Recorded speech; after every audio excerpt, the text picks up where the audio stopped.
Foden siap ukir sejarah bersama Man City pada Piala Dunia antar klub. Phil Foden adalah wajah Manchester City masa kini.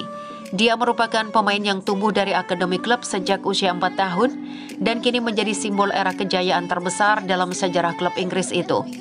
Dengan lebih dari 300 penampilan dan hanya terpaut 3 gol dari mencetak 100 gol bagi klub masa kecilnya, Foden akan menatap peluang besar di ajang Piala Dunia antar klub 2025. Turnamen perdana edisi baru ini akan digelar di Amerika Serikat dan Man City dijadwalkan menghadapi Wydad SC dari Maroko di Philadelphia, lalu bertemu dengan Al Ain di Atalanta sebelum melakoni laga pamungkas grup G melawan Juventus di Orlando.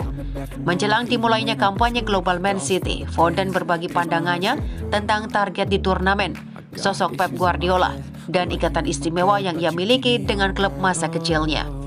Everything is like a test. I better not text or I'll come off desperate. But if I lay down and I play dead and I stay dead, baby you'll get sick of. MU beri kode keras, bukan Rashford.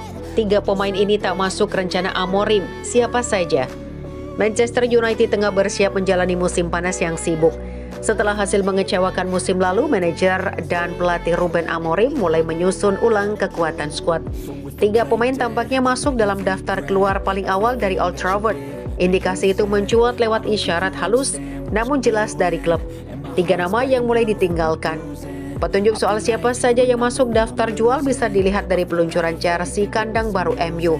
Fans tidak bisa membeli jersey dengan nama Tyrell Malakia, Jadon Sancho atau Anthony di bagian belakangnya. Menariknya, nama Rashford dan Garnacho masih tersedia meski juga digosipkan akan pergi. Hal ini memperjelas siapa saja yang benar-benar tidak masuk dalam rencana Amorim. Absennya nama ketiga pemain tersebut bukan kebetulan belaka. Ini kode keras dari klub bahwa masa mereka di Old Trafford sudah habis.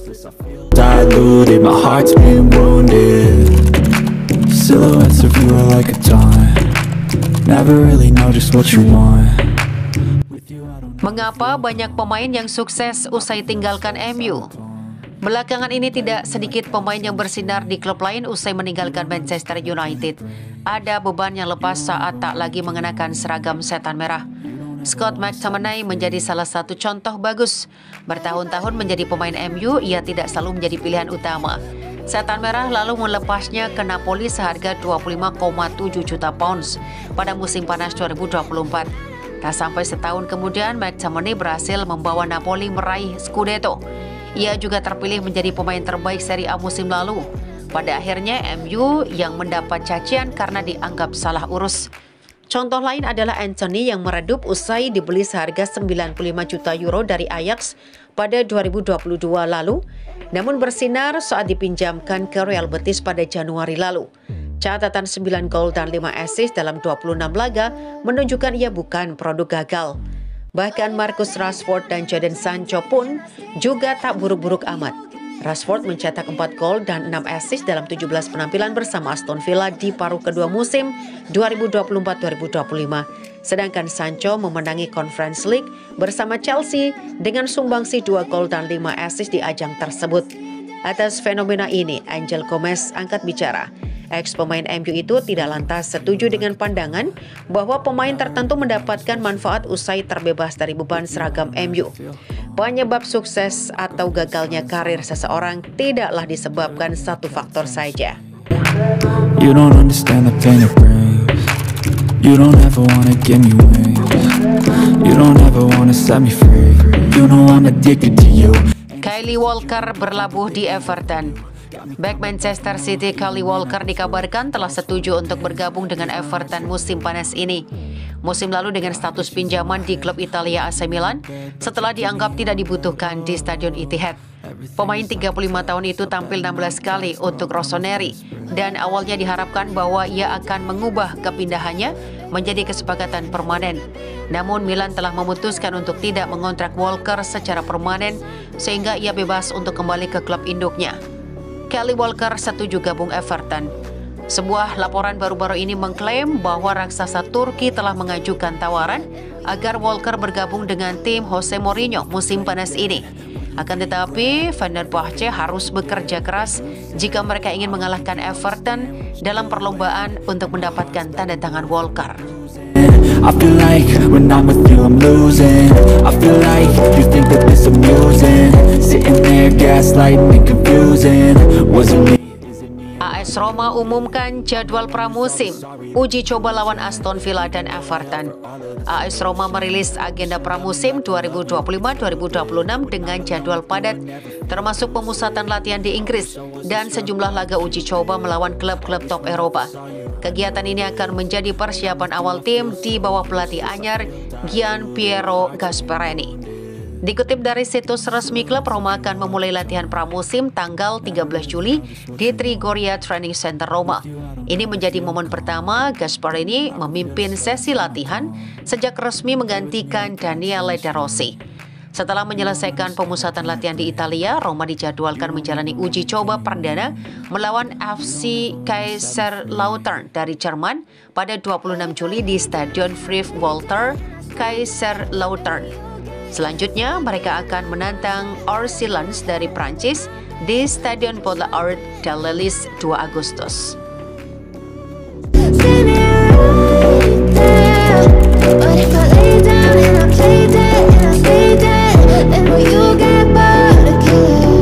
Enzo Maresca heran laga Chelsea lawan LAFC sepi penonton. Pelatih Chelsea Enzo Maresca mengaku heran dengan banyak kursi kosong di stadion saat timnya menang 2-0 atas Los Angeles FC. The Blues mengawali kiprahnya di grup F Piala Dunia Antar Klub 2025 dengan menghadapi LAFC di Mercedes-Benz Stadium Selasa 17 Juni. Namun kemenangan itu terasa ada yang kurang karena kapasitas Mercedes-Benz Stadium yang bisa memuat 70.000 penonton cuma terisi sekitar 22.000 orang. Laga yang bagus, tim tampil bagus. Saya hanya merasa agak aneh karena atmosfer pertandingan, Anda tahulah, stadion nyaris kosong, tidak penuh, ujar Maresca. Enzo mengatakan bahwa dia tidak menyangka laga ini sepi penonton, mengingat Chelsea melawan LAFC yang merupakan tim Amerika Serikat. Namun dia diperkirakan jumlah penonton akan jauh lebih ramai saat Chelsea memainkan pertandingan kedua mereka melawan Flamengo dari Brasil di Philadelphia.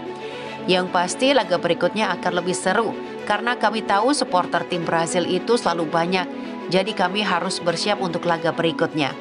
Kemenangan Chelsea atas LAFC membuat The Blues untuk sementara memuncaki klasemen grup D dengan 3 poin, sedangkan LAFC nihil poin di posisi juru kunci.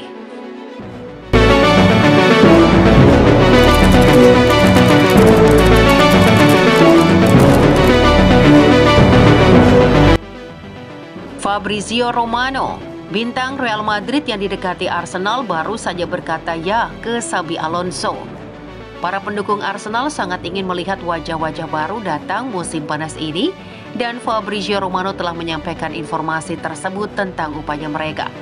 Baru-baru ini laporan di Spanyol menunjukkan bahwa Arsenal bersedia menawarkan sekitar 42,6 juta pounds untuk merekrut Brahim Diaz dari Madrid, setelah melakukan pendekatan untuk menggoda pemain internasional Maroko itu ke ibu kota Inggris.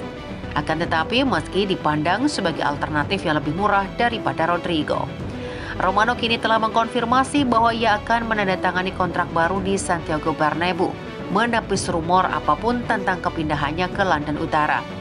Dia telah mengatakan ya terhadap persyaratan baru tim asuhan Xabi Alonso di Madrid, dan menemukan kesepakatan tampaknya hanya akan menjadi formalitas belaka yang mungkin membuat 1 atau 2 penggemar Gunners merasa frustasi.